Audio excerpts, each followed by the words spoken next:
محمد سلیم بھائی السلام علیکم جناب. وعلیکم السلام ورحمۃ اللہ وبرکاتہ. آپ خیریت سے ہیں انشاءاللہ. اللہ آپ کو عزت دے. Thank you sir. اللہ کا بہت مہربانی. کہاں سے کال فرمایا آپ نے؟ شیخ صاحب میں انڈیا سے بول رہا ہوں, راجستھان سے. Thank you sir. اللہ آپ کو عزت دے. اللہ آپ کو سلامتی دے. کچھ سوالات ہیں میرے, اگر تھوڑا وقت ملے تو. جی سر بولیں. سب سے پہلے تو بہت دیر سے میں دیکھ رہا ہوں آپ کو, آپ کا ذہن بھی گرم ہو گیا ہوگا, بہت ساری باتیں پلس مائنس میں چلتی رہتی ہیں. تو امید یہ کروں گا آپ سے کہ میری بات کو آپ سمجھیں گے کہ پہلی بار فرسٹ ٹائم میری آپ سے بات ہو رہی ہے, تو آپ میری بات کو تھوڑا سمجھیے گا کہ میں آپ سے کیا کہنا چاہ رہا ہوں. جی سر. اس کے بعد آپ میری بات سنیں گے دیجیے گا. سنیں گے انشاءاللہ. بسم اللہ. شکریہ شکریہ شکریہ آپ کا شکریہ جناب. بات یہ ہے کہ میں جہاں رہتا ہوں وہاں اکثر لوگ جو ہے نا دیوبندی, بریلوی, اہل حدیث اس ٹائپ کے لوگ ہیں سارے, اور سب ایک دوسرے کو کافر بولتے ہیں, سب ایک دوسرے کو مشرک بولتے ہیں, اور سب ایک دوسرے کو مسلمان مانتے نہیں. بہرحال میں بھی انہی راستوں سے گزرا ہوا ہوں. پہلے بریلویت میں رہا, پھر کچھ وقت کے لیے دیوبندیت میں, پھر اہل حدیث میں گیا تھا. ابھی کچھ وقت سے کچھ چیزیں میرے ذہن میں چل رہی تھی جن کا جواب مجھے نہیں مل رہا تھا. میں قرآن پڑھتا ہوں الحمدللہ. تو آپ یہ دیکھیں کہ بس میرا سوال آپ سے یہ ہے کہ میں جو بکس پڑھ رہا ہوں, ابھی سنی کتاب پڑھ رہا ہوں, جیسے بخاری, مسلم, سیاستہ, تفسیر ابن کثیر اور ساری, تو ان میں ایسی بھی روایات ہے کہ جیسے جس میں راوی شیطان ہے, جن میں راوی شیطان ہے, کہ بے شیطان سے کوئی بات آ رہی ہے. ابو ہریرہ فرماتے ہیں شیطان نے یہ کہا تھا کہ آیت الکرسی ایسا ہے, تو اللہ نبی نے فرمایا ٹھیک ہے تم وہ بات صحیح ہے, اللہ نبی کی مہر لگی. تو مجھے یہ سکھایا گیا تھا کہ اللہ کے رسول صلی اللہ علیہ وسلم کی مہر جس چیز پر لگ جائے وہ چیز ٹھیک ہے, وہ لے لو چاہے کوئی بھی دے. تو اس نیت سے میں آج آپ کے سامنے حاضر ہوا ہوں. حالانکہ آپ کو پتہ ہے شیعہ سنی میں کتنا اختلاف ہے. اب سوال میرا یہ ہے شیخ صاحب کہ سنی بکس میں بھی اور شیعہ کتب میں بھی یہ بات لکھی ہوئی ہے کہ یہ قرآن جو ہے یہ پورا نہیں ہے. جیسے میں نے ایک روایت دیکھی تھی ابن ماجہ میں 1944 ہے کہ یہ قرآن جو ہے یہ اس کی دو معاشہ سے روایت ہیں کہ رجم اور بڑی عمر کی لڑکیوں کو دودھ پلانے والی آیت بکری کھا گئی تھی وہ آیت. تو وہ اس طرح سے شیعہ کتب میں بھی میں نے سنا ہے کہ بہت ساری روایت ایسی ہیں جن سے قرآن جو ہے ناقص ثابت ہوتا ہے. اور قرآن مجید خود اپنے بارے میں یہ کہتا ہے, اللہ فرماتا ہے اِنَّا نَحْنُ نَزَّلْنَا الذِّكْرَ وَإِنَّا لَهُ لَحَافِظُونَ, ہم نے اس ذکر کو نازل کیا, ہم اس کی محافظ کرنے والے, ہم اس کے محافظ ہیں. تو شیخ صاحب ایسا کیسے ممکن ہے کہ اللہ تعالیٰ کسی چیز کی حفاظت کرے اور پھر اس میں نقص نکل جائے؟ یا پھر یہ بات آپ مجھے سمجھائیے گا. اس سوال کو اور مکمل کرتا ہوں میں. آخری دور میں امام مہدی آئیں گے, وہ سب کا عقیدہ ہے, شیعوں کا بھی, سنیوں کا بھی, آپ کا بھی, ہمارا بھی, سب کا عقیدہ ہے کہ امام مہدی آئیں گے. تو جب نبوت کا دروازہ بند ہو چکا ہے, وہی کٹ چکی ہے, وہی دنیا میں نہیں آئے گی, تو وہ امام جو ہوں گے وہ مہدی کیسے ہوں گے, انہیں ہدایت کیسے ملے گی؟ اور اس قرآن کے ساتھ جو دونوں کتابوں کے بقول سمجھ نہیں آئی. ہاں میں کہہ رہا ہوں, آواز آ رہی ہے آپ کو میری؟ جی جی آ رہی ہے. دوبارہ کہتے ہیں. میں یہ کہہ رہا ہوں آخری دور میں جو امام مہدی آئیں گے, جب کہ وحی کا سلسلہ کٹ جائے گا, کٹ گیا مطلب وحی کا سلسلہ کٹ گیا, اور کوئی نبی بھی نہیں ہے اور کوئی وصی بھی نہیں ہے جس کو وصیت کری بھی ہو, مطلب کوئی ایسی چیز نہیں ہے جس سے ہدایت مل سکے. تو وہ جو امام مہدی ہوں گے, کتب میں لکھا ہوا ہے ہماری کہ ان کو ایک رات میں اللہ تعالیٰ ہدایت, وہ ہدایت کیسے ملے گی, کس چیز کی بنا پر ملے گی؟ بھئی یہ قرآن تو دونوں فرقے مانتے ہیں کہ ناقص ہے, تو کیا وہ کوئی ایسا قرآن اس زمین پر موجود ہے کہ جو مکمل ہے پورا؟ اچھا ایک چیز اور اس میں ایڈ کروں گا میں کہ جو قرآن آج ہم پڑھتے ہیں, شیعہ ہو چاہے سنی ہو, وہ قرآن مجید اس کی جو ترتیب ہے وہ تنزیل من اللہ نہیں ہے. یہ تو طے بات ہے, یہ تو سب کو پتہ ہے, اس میں کسی کا اختلاف نہیں ہے کہ جو قرآن آج ہم پڑھ رہے ہیں یہ اسی شکل میں نہیں ہے جس شکل میں محمد صلی اللہ علیہ وسلم نے اس کو ہمیں دیا تھا, بلکہ یہ بعد میں ترتیب دی گئی ہے اس کو, اور اس میں آگے پیچھے صورتیں ایڈ کی گئی ہیں, آیتیں اونچے نیچے کی گئی. تو اس بات کی کیا دلیل ہے کہ یہ صرف میرا سوال ہے. دیکھیے میرا قرآن پر کوئی اعتراض نہیں ہے, میرا قرآن تعلیم سے تک پورا ایمان ہے, جیسا ہے میں اس کو تنزیل من اللہ مانتا ہوں, اللہ کی طرف سے مانتا ہوں, میرا ایمان ہے. شک مجھے 1% بھی نہ قرآن میں, نہ حدیث میں, نہ رسول اللہ کی ذات میں صلی اللہ علیہ وسلم, میرا ایمان یہ ہے. لیکن سوال یہ ہے, کیونکہ میرے سے لوگ سوال کرتے ہیں, یہاں پر میں ہندوؤں کے بیچ میں بھی رہتا ہوں اور دوسرے لوگ بھی ہیں, تو سوال یہ ہے کہ یہ جو قرآن جو اکٹھا ہوا ہے, یہ اس بات کی کیا گارنٹی ہے کہ یہ جو ہمارے پاس قرآن اکٹھا ہوا وہ یہ صحیح ترتیب میں ہوا ہے, اور اس کو اللہ کے رسول بتا کے گئے تھے کہ آپ کو ایسا اکٹھا کرنا ہے؟ سوال سمجھ رہے ہیں آپ کہ بھائی مطلب کس نے کہا کہ قرآن ایسے کیسے اکٹھا کرنا ہے جیسا اکٹھا ہو رکھا ہے ہمارے پاس, جیسے الحمد سے اسٹارٹ ہو کر کے سورہ ناس پہ ختم ہو رہا ہے. یہ ترتیب رسول اللہ صلی اللہ علیہ وسلم نے بتائی تھی کیا؟ اور کیا یہ قرآن لے کر کے امام مہدی علیہ السلام اس دنیا کو سکون دلائیں گے کیا؟ ساری پریشانیاں ختم کریں گے کیا؟ یہ میرا سوال. جی بسم اللہ الرحمن الرحیم. میرے بھائی قرآن کے متعلق آپ کا سوال کہ اللہ تعالیٰ نے فرمایا انا نحن نزلنا الذکر وانا لہ لحافظون، تو یہ اگر ذکر سے مراد قرآن مجید ہے، یہ کوئی ثابت بات نہیں ہے، ٹھیک ہے نا، یا ان نے ذکر کو نازل کیا ہے۔ ذکر سے اس میں اگر آپ دیکھیں مفسرین، اب یہ سوال مجھ سے بہت کیا جاتا ہے اور میں نے بہت جواب دیا، غیر شیعہ مفسرین کے کتب میں دیکھیں تو اس پہ کوئی اتفاق نہیں ہے کہ ذکر سے مراد قرآن مجید ہے، وہ اس سے نبوت بھی مراد ہو سکتا ہے، ٹھیک ہے نا، وہ مفسرین نے خود کہا کہ ہم نے نبوت نازل کیا، ہم نبوت کی ہم حفاظت کریں گے، تو پھر اس کا قرآن سے کوئی تعلق ہی نہیں ہوگا۔ یا بعض کہتے ہیں کہ اس کا ذکر سے مراد تو قرآن مجید ہے، لیکن لہو جو ہے قرآن کی طرف نہیں پلٹتا، لہو نبی صلی اللہ علیہ وسلم کی طرف پلٹتا ہے۔ ہم نے قرآن کو نازل کیا، ذکر کو نازل کیا، اور ہم نبی صلی اللہ علیہ وسلم کی محافظت کریں گے، ٹھیک ہے نا، لہو نبی صلی اللہ علیہ وسلم۔ تو اس طرح خود جماعت مخالفین یعنی اہل سنت مفسرین کے ہاں یہ آیت کوئی مسلم نہیں ہے اس کے تفسیر میں کہ اللہ نے کہا کہ ہم نے قرآن نازل کیا، ہم نے حفاظت کرنی ہے، یہ کوئی مسلم بات نہیں ہے، ٹھیک ہے نا۔ تو یہ بلکہ اس آیہ میں اختلاف ہے، تو یہ متشابہ ایک حدیث آیہ بن جائے گا، یعنی تصریح نہیں ہے اس بات پر۔ اور پھر اگر ہم کہہ بھی دیں کہ اللہ اس سے مراد قرآن مجید ہے اور اللہ تعالیٰ اس کی حفاظت کا حصہ لیں گا، تو یہ دیکھیں یہ خود بخاری اور مسلم میں روایات بہت زیادہ ہیں کہ جب یمامہ میں لوگ قتل ہو گئے تو عمر گئے تھے ابو بکر صاحب کے پاس کہ قرآن جمع کرو اللہ قرآن ضائع ہو جائے گا، ہے کہ نہیں؟ جی، قرآن ضائع ہو جائے گا، قرآن کا بہت حصہ ضائع ہو جائے گا۔ یا عائشہ نے کہا کہ بھئی قرآن کو بکری کھا گئی، اس میں سے آیتیں تھیں وہ بکری کھا گئی۔ یا عائشہ نے بہت ساری جگہوں پہ اس میں مثلا مصاحف ابن ابی داؤد میں کہ فلاں آیہ میں غلطی ہے، فلاں آیہ میں غلطی ہے، فلاں آیہ میں غلطی ہے۔ عبداللہ ابن عباس کی احادیث ہے، عبداللہ ابن مسعود کی احادیث ہیں، اور عمر بن الخطاب کی احادیث زیادہ ہیں۔ یا حروف سبعہ کہاں ہیں قرآن مجید کے، وہ سب غائب ہیں، ٹھیک ہے نا۔ تو یہ صحابہ کبھی انہوں نے نہیں کہا، کسی صحابی کا یہ قول نہیں کہ اللہ تعالیٰ نے قرآن نازل کیا ہے اور اللہ تعالیٰ نے ذمہ لیا ہے، نہ نبی صلی اللہ علیہ وسلم کا قول ہے۔ یہ تفسیر بعد میں رائج کرا دی گئی ہے اور لوگوں میں مقبول کرا دی گئی ہے کہ آیت سے مراد ہے کہ اللہ تعالیٰ نے قرآن کی حفاظت کا ذمہ لیا ہے۔ یہ بہت بعد میں یہ تفکر پیدا ہوا، یعنی صحابہ کے زمانے میں یہ فکر تھا ہی نہیں کہ ان کے ذہن میں یہ بات آئی ہو کہ عمر نے جب ابو بکر سے کہا قرآن جمع کرو اللہ قرآن ضائع ہو جائے گا، ابو بکر صاحب نے زید بن ثابت سے کہا کہ تم قرآن وہ کہہ دیں کہ بھئی اللہ نے ذمہ داری لی ہے، یہ تو ممکن ہی نہیں ہے قرآن سے ضائع ہو، قرآن سے کچھ ضائع ہو، ٹھیک ہے نا۔ تو یہ ایک نئی تفسیر ہے جو پیدا ہوگی۔ اگر ہم مان بھی لینا کہ یہ اس طرح کی کوئی آیا ہے تو شیعہ عقیدے کے مطابق بالکل صحیح نکلتا ہے۔ شیعہ عقیدے کے میں یہ کوئی نہیں ہے، یہ ہمارے پاس کوئی یہ بات نہیں ہے کہ انا نحن نزلنا الذکر وانا لہ لحافظون، اس سے مراد قرآن مجید ہے کہ ہم قرآن مجید کی حفاظت کریں گے، ٹھیک ہے نا۔ ذکر سے مراد یہاں پہ کچھ اور ہے، لیکن ہم مان بھی لیں کہ اس سے مراد قرآن مجید ہے، تو کیونکہ رسول صلی اللہ علیہ وسلم کے بعد ہمیشہ رسول جیسا ایک فرد دنیا میں ہوتا ہے۔ امیر المؤمنین علیہ السلام بالکل رسول اللہ صلی اللہ علیہ وسلم جیسے تھے، ان کے سینے میں وہی علم تھا جو نبی صلی اللہ علیہ وسلم کے سینے میں تھا، اور انہوں نے قرآن اسی طرح جمع کیا تھا، بغیر اضافہ بغیر کمی، جس طرح اللہ نے رسول صلی اللہ علیہ وسلم پہ نازل کیا حرف بحر، وہ امت نے نہیں مانی ہے، وہ الگ بات ہے۔ تو یہ شیعہ عقیدے کے مطابق بالکل صحیح ہے۔ جی کیا فرمایا آپ نے؟ وہ قرآن جو امیر المومنین علیہ السلام نے جو جمع کیا تھا، وہ قرآن کیا ابھی اس دنیا میں موجود ہے؟ جی بالکل موجود ہے، وہ امام عصر علیہ السلام کے پاس ہے۔ اب اس کا اب سوال آپ کے پاس آتے ہیں نا، اس دوسرا سوال آپ نے کیا کہ امام عصر علیہ السلام جب آئیں گے جو وحی نہیں ہے تو وہ کیسے لوگوں کو ہدایت دیں گے؟ دیکھیں یہ تو اللہ تعالیٰ نے جو دین بھیجا ہے نبی صلی اللہ علیہ وسلم پر، وہ دین کامل بھیجا تھا اللہ نے۔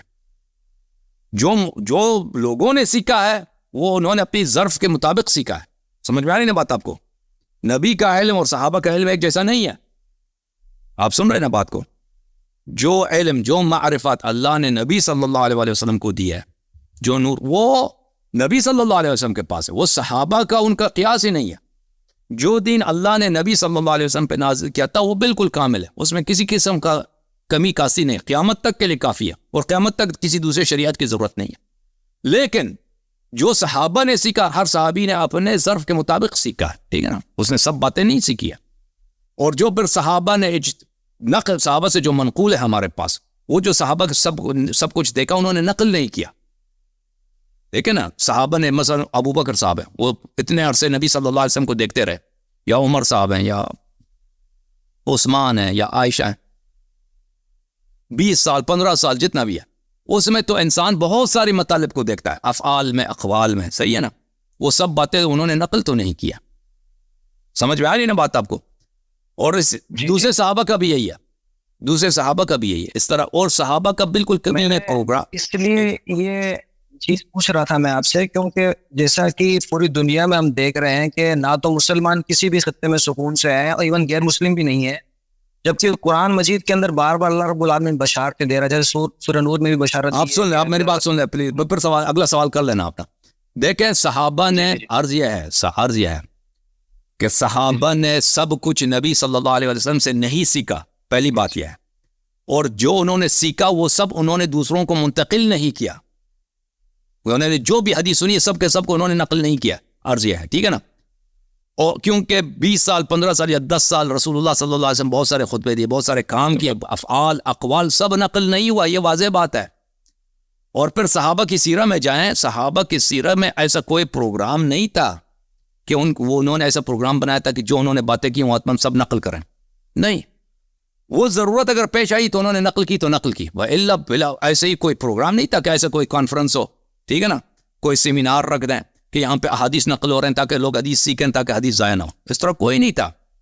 کانورسیشن ہوئی ہے بھائی, انہوں نے کوئی یاد آیا کہ بھائی ہم حج پہ گئے تھے ایسا ہوا, ہم فلاں غزوے میں گئے تھے ایسا ہوا تھا, ٹھیک ہے نا, تو وہ ٹکڑے سنپٹس یہاں پہ نقل ہوئے ہیں. سمجھ میں آئی نا بات یہ ہے کہ پھر تابعین کا باری آتی ہے. تابعین نے بھی اس طرح نہیں ہے کہ انہوں نے جو بھی انہوں نے صحابہ سے سنا وہ سب کے سب انہوں نے نقل کیا, اس میں سے کچھ ضائع نہیں ہوا.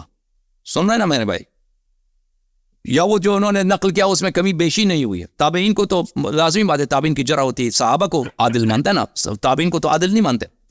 تو عرض یہ ہے کہ اب یہ جاتا ہے بخاری مسلم کے دور تک جاتا ہے تو پوری سنت منتقل نہیں ہوئی ہے. سن رہے ہیں نا, حالانکہ دین رسول صلی اللہ علیہ وسلم پہ قرآن اور سنت دونوں کامل ہے, اور جو مسلمانوں کو پہنچا وہ ناقص ہے. تو امام مہدی علیہ الصلوۃ والسلام اس کو کیسے کامل کریں گے, کیسے ان کے وحی بھی نہیں ہے, تو وہ لازمی بات ہے. تو شیعہ عقیدہ یہ نہیں ہے کہ امام مہدی علیہ السلام کتابوں سے وہ علم لیتے ہیں, جو بخاری میں لکھا ہے, مسلم میں لکھا ہے, جو کتاب کافی کلینی میں, امام لاحظ الفقی میں لکھا ہے. رسول اللہ صلی اللہ علیہ وسلم نے اپنا سارا علم منتقل کیا تھا امیر المؤمنین علی علیہ السلام کو, اور انہوں نے منتقل کیا امام حسن علیہ السلام کو, انہوں نے منتقل کیا امام حسین علیہ السلام کو, انہوں نے امام زین العابدین علیہ السلام کو.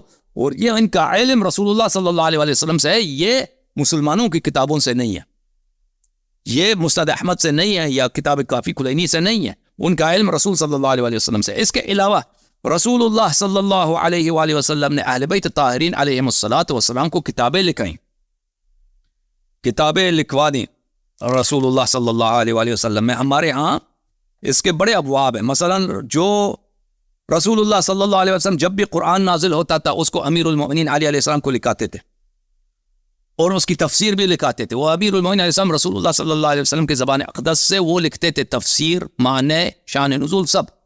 اور یہ علم کا بہت بڑا وسیع باب اہل بیت علیہ السلام کے پاس تھا اور ہے.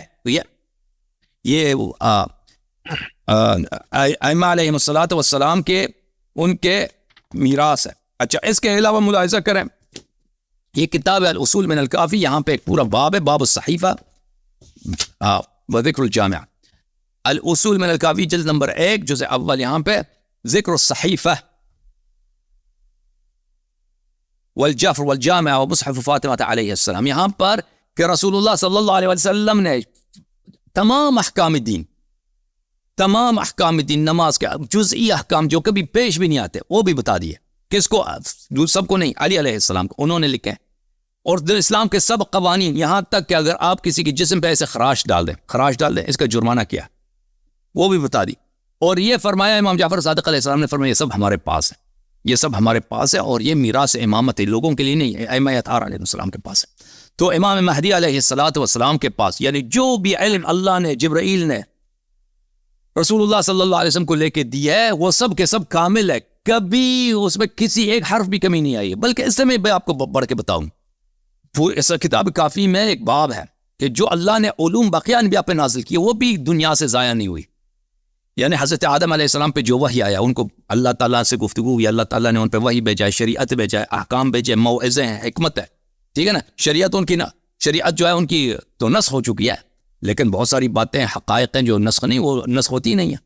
جو عقیدے کی باتیں ہیں, جو مواعظ ہیں, حضرت نوح علیہ السلام, ابراہیم علیہ السلام, بقیہ سب انبیاء پہ جتنے شرائع نازل ہوئے ہیں وہ سب کے سب وہ موجود ہے, وہ کبھی ضائع نہیں ہوئے. وہ ہمارے نبی صلی اللہ علیہ وسلم کے پاس تھا. نبی صلی اللہ علیہ وسلم اس طرح نہیں تھا کہ جاہل تھے کہ موسیٰ علیہ السلام کی شریعت کیا ہے یا عیسیٰ علیہ السلام پہ کیا وحی نازل ہوا ہے. سب کو موسیٰ سے بہتر جانتے تھے نبی صلی اللہ علیہ وسلم, عیسیٰ سے بہتر جانتے تھے, داؤد علیہ السلام سے زبور کو وہ بہتر جانتے تھے, ابراہیم علیہ السلام کے صحف کو اچھی طرح پورا پیغمبر کو پتہ تھا. یعنی ہمارے نبی صلی اللہ علیہ وسلم خاتم الانبیاء ہیں, سب انبیاء کے وہ وسیع اور وارث ہیں, ان سب کا علم اور ان کے معجزات ہمارے نبی صلی اللہ علیہ وسلم کے پاس. یہ پورے اس کا اہل بیت علیہ السلام بہت سارے حدیث میں بتا دیے, ٹھیک ہے نا. اور وہ علم نبی صلی اللہ علیہ وسلم کے موت کے ساتھ وہ ختم نہیں ہوا, انہوں نے ان سب کو منتقل کیا اپنے وسیع اپنے وارث کو. تو یہ دیکھیں مسلمانوں کے پاس جو دین ہے وہ ہر لحاظ سے ناقص ہے. وہ دین وہ نہیں ہے جو نبی صلی اللہ علیہ وسلم کے پاس تھا. نبی صلی اللہ علیہ وسلم کے علم کی کوئی حد ہی نہیں ہے. ان کے پاس جو علم تھا وہ ان کے سینے میں وہ بے انتہا وسیع, وہ اللہ جانتا ہے. مسلمانوں کے پاس تو یہی ہے, بخاری مسلم یہ جو لکھا اس میں کچھ صحیح ہے کچھ ضعیف ہے, جو بھی اس میں اختلاف کرتے رہتے نا, یہی حدیث ہے. یہ نہیں, یہ وہ کل وہ نہیں ہے, وہ اس کا قطرہ بھی نہیں ہے, قطرہ ایک ذرہ بھی نہیں ہے. شیخ صاحب تو عرض یہ ہے کہ امام مہدی علیہ السلام, آخری جملہ, امام مہدی علیہ السلام رسول اللہ صلی اللہ علیہ وسلم کے علوم کے وارث ہیں ڈائریکٹ, نہ کہ کتابوں کے تھرو. جی سر بولیں. میں کہہ رہا ہوں میں آپ کی بات کو میں نے سمجھا ہے, اور ابھی میرے بہت سارے سوالات ہیں, مجھے پتا ابھی نہیں کر پاؤں گا, میں انشاءاللہ پھر کبھی کسی نشست میں کروں گا. ابھی بس ایک آخری سوال میری طرف سے یہ ہے. جی سر پوچھیں. کہ آپ کا شیعوں کا اور ہمارا سنیوں کا سب کا ایک متفقہ عقیدہ ہے کہ رسول اللہ صلی اللہ علیہ وسلم نے فرمایا ہے کہ ترکت فیکم امرین. اب اس کے اندر خاص طور سے آپ زور دیتے ہیں اس بات پر کہ رسول اللہ نے فرمایا کہ میں تمہارے درمیان دو چیز چھوڑ کے گیا ہوں, کتاب اللہ و اطرتی اہل بیت. اور ہم لوگ اس چیز کو بھی مانتے ہیں, لیکن ساتھ میں ہم یہ کہتے ہیں کہ کتاب اللہ و سنتی, اور ساتھ میں خلفاء راشدین کی سنت پہ بھی ہم کہتے ہیں کہ علیکم بسنتی و سنت الخلفاء راشدین. اب دونوں چیز موجود ہے, بقول آپ کے امام بھی موجود ہے اور قرآن بھی موجود ہے. تو پھر یہ امت گمراہ کیسے ہو گئی جب اللہ کے رسول نے فرمایا صلی اللہ علیہ وسلم تم گمراہ کبھی نہیں ہوگے اس کو تھامو گے تو پھر یہ امت گمراہ, وہ گمراہی ختم کیسے نہیں ہوئی؟ آج تک کی امت گمراہی, وہی میں کہہ رہا ہوں کہ کیا آج تک اس اتنے سالوں میں تقریباً 1400-1300 سالوں میں تقریباً آج تک کیا کوئی بھی گروپ یا کوئی بھی گروہ ایسا نہیں ہوا جس نے اہل بیت کو اور قرآن کو تھاما اور وہ کامیاب ہو؟ یا آج کے دور میں کیا اس دنیا میں کوئی ایسا گروپ نہیں ہے, کہیں پر بھی کامیابی نہیں ہے؟ یا اس قرآن کے اندر کیا اتنی برکت نہیں ہے, یا اہل بیت میں اتنی برکت نہیں ہے کہ کوئی گروپ ایسا ہو جو کامیاب ہو اور اس کی کامیابی کی برکت سے جو ہے مسلمانوں کے غم اور دکھ تکلیف دور ہو جائے؟ تو کامیابی کا مطلب یہ دیکھیں, رسول اللہ صلی اللہ علیہ وسلم نے کہا لن تضلوا, میرے بات گمراہ نہ ہو جاؤ گے نا. انہوں نے یہ تو نہیں کہا تھا کہ تم مثلا تمہیں پیسے بہت ملیں گے, تم قرآن اور عزت کی اتباع کرو گے, پیسے بہت ملیں گے, پر اس سے بڑھ کر گمراہی کیا ہوگی کہ انسان دین ہی نہیں سمجھ رہا. ہاں بالکل بالکل. اب آپ سن لیں جواب. رسول اللہ صلی اللہ علیہ وسلم نے فرمایا کہ اگر میرے بات تم قرآن اور اہل بیت علیہ السلام کی اتباع کرو گے کبھی گمراہ نہ ہو جاؤ گے, گمراہ نہ ہو جاؤ گے. تو جو بھی قرآن اور عترت علیہ السلام کی اتباع کرتا ہے, مرد ہو زن ہو, پاکستانی ہو ہندوستانی ہو عرب عجم ہو, وہ گمراہ نہیں ہوگا. یہ رسول صلی اللہ علیہ وسلم کا وعدہ ہے, اور یہ وعدہ صحیح ہے, اس میں کوئی شک. آج بھی دنیا میں ہیں بہت سارے ہیں جو قرآن اور عترت کی اتباع کرتے ہیں, ٹھیک ہے نا. جو قرآن اور عترت کی اتباع کرتا ہے وہ بالکل گمراہ نہیں ہے, وہ حق پر ہے. وہ قلیل ہیں, زیادہ نہیں ہے, وہ طریق نجات پر ہیں بلا شک بلا ریب, کیونکہ رسول صلی اللہ علیہ وسلم کا وعدہ جھوٹ نہیں ہے اور اللہ کا وعدہ جھوٹ نہیں ہے, اور یہ فریقین کا اس حدیث شریف پہ اجماع ہے. اور اس کے علاوہ بھی اسی حدیث کے مفاد میں بہت سارے مواد موجود ہیں, بہت ساری اسی بات کی تائید کرتے ہیں. تو یہ کہنا کہ کوئی نہیں ہے, یہ تو نہیں ہے. بہت سارے لوگ ہمیشہ رہے ہیں, آج بھی رہے ہیں, لیکن سب نہیں ہے. بالکل سب مسلمانوں نے یہ اس حدیث کو نہیں مانا, اکثریت مسلمانوں نے اس حدیث کو ٹکرا دیا, نظر انداز کیا. صحیح اسانید کے ساتھ ابھی آج بھی مخالفین کے کتب میں موجود ہے, لیکن مخالفین اہل بیت علیہ السلام کی اتباع نہیں کرتے. ان کے بڑے بڑے علماء سب کہتے ہیں حدیث صحیح ہے, لیکن اس کے پاس سے ایسے ہی خاموش گزر جاتے ہیں, ٹھیک ہے نا. حدیث کے اتباع نہیں کرتے, حالانکہ رسول اللہ صلی اللہ علیہ وسلم نے فرمایا کہ اگر تم چاہتے ہو کہ گمراہ نہ ہو جاؤ, قرآن اور اہل بیت علیہ السلام کی اتباع نہ کرو. لازمی بات ہے, آپ کہتے ہیں کہ دین لوگوں کو سمجھ نہیں آتی, لوگ گمراہ ہو گئے. گمراہ ہو گئے کیونکہ انہوں نے شرط پہ عمل نہیں کیا نا. شرط یہ ہے کہ قرآن اور اہل بیت علیہ السلام کی اتباع. میں شیخ صاحب کی عرض کر رہا تھا میں یہ کہ جس طرح سے قرآن میں اللہ نے فرمایا سورہ نور میں کہ میں خلافت دوں گا زمین کی اگر تم نیک اعمال کرو گے, ایمان وال رہو گے تو زمین کا اقتدار دے گا اللہ سبحانہ وتعالیٰ. تو وہ پچھلے کئی سالوں میں دیکھنے کو نہیں ملتا ہے کہ کہیں پر بھی وہ خلافت جو اللہ بتا رہا ہے قرآن میں وہ تو کہیں پر قائم نہیں ہو رہی. تو اللہ نے یہ وعدہ نہیں دیا کہ اگر تم قرآن اور سنت پہ عمل کرو یا قرآن اور اہل بیت علیہ السلام پہ عمل کرو گے تو تمہیں زمین کی حکومت ملے گی نا. یہ تو وعدہ ہے ہی نہیں. اگر وعدہ ہوتا تو پھر آپ سوال بن جاتا کہ اللہ نے تو یہ وعدہ دیا کہ تم اگر قرآن اور سنت پہ عمل کرو گے یا قرآن اور اہل بیت علیہ السلام کی اتباع کرو گے تو تمہیں زمین پہ حکومت ملے گی. یہ تو کبھی وعدہ اللہ نے کیا نہیں ہے نا, تو پھر یہ مطالبہ کرنا کہ وہ حکومت پھر کیوں نہیں ملی یہ بجا ہے نا, یہ تو کوئی نہ آیا ہے نہ روایت. ہاں بس آخری بات, بہت بہت شکریہ آپ کا, آپ نے وقت دیا, آپ کا بہت شکریہ آپ کا. میں اور سنتا ہوں, آپ کو سنوں گا ان شاء اللہ تعالیٰ. مجھے بہت ساری کرنی ہے. بس ایک چیز میں ایسا کیا کام کروں, دیکھو میں سنیوں کو بھی سنتا ہوں, آپ کو بھی سننا اسٹارٹ کیا ہے, میں ایسا کیا کام کروں کہ یا میں ایسی کون سی بک پڑھوں جس سے مجھے یہ سارے معاملے کلیئر ہو جائے؟